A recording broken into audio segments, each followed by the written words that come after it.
جی په ما باندې څه چل دی. کله یو خبره واورمه سمدستي زما نه دا خبرې راشي. یو کار وکم بیا وروسته رانه ډارې وي. کله کله یو خبره زه په خپله وکم او بیا ماته پته نه لګي چې ما اوس څه وویلې. کله زه سودا له لاړ شم څه څیز راوړم د ذهن نه مې وځي چې زه څه دپاره راغلی ومه. دا خبرې د یارور خبرې دي او دا د ډېر وروڼو خبرې دي چې دا مسله هغوی ته راپېښه شوې ده. د هغې ذهنونه ډېر سخت کمزوري شوي وي. نن درته د ذهن د تیزولو دپاره یو ډېره زبردسته وظیفه درکومه. که دا وظیفه تاسو پابندۍ سره یې کوئ انشاءالله چې د دې وظیفې په برکت سره به ستاسو ذهنونه ډېر زیات تیز شي.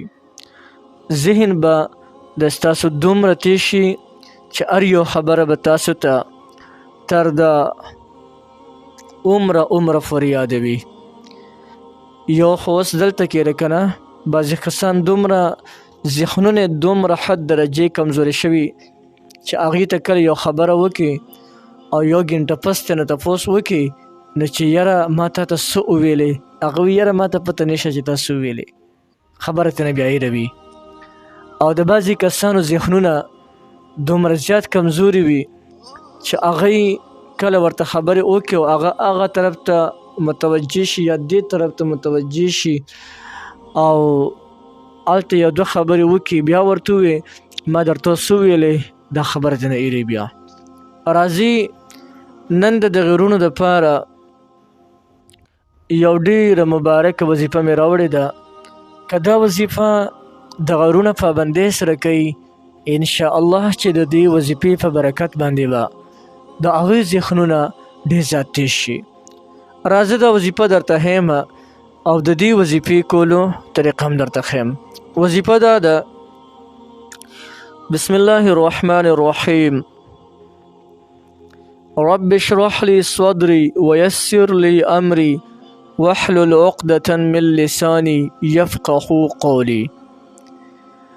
د نسیان مرض یعنی د خیرې د لرکولو دپاره د هر منځونه پس 14 پیرې دغه آیات مبارک ویه او د هغې نه پس 11 پیرې د آیات ویه: رب زدنی علما رب زدنی علما. 11 پیرې د آیات ویه او د هغې نه پس بیا په دې لاس باندې شف وکړه او په دې خپلو سترګو باندې په دې مخ باندې راکاږه. انشاءالله چې د دې وظیفې په برکت باندې به الله جل جلاله د ستا ذهن ډېر زیات تیز کړي او ذهن به دې الله جل جلاله داسې تیز کړي چې هر یو خبره به درته تر د عمر پورې یادوي. نو یو ډېره مزېداره زبردسته وظیفه مې درته وښوله. هر څوک یې کولی شي، هر چا ته د دې مکمل اجازه شته دی، هر څوک د دې نه مکمل فایده اخیستلی شي.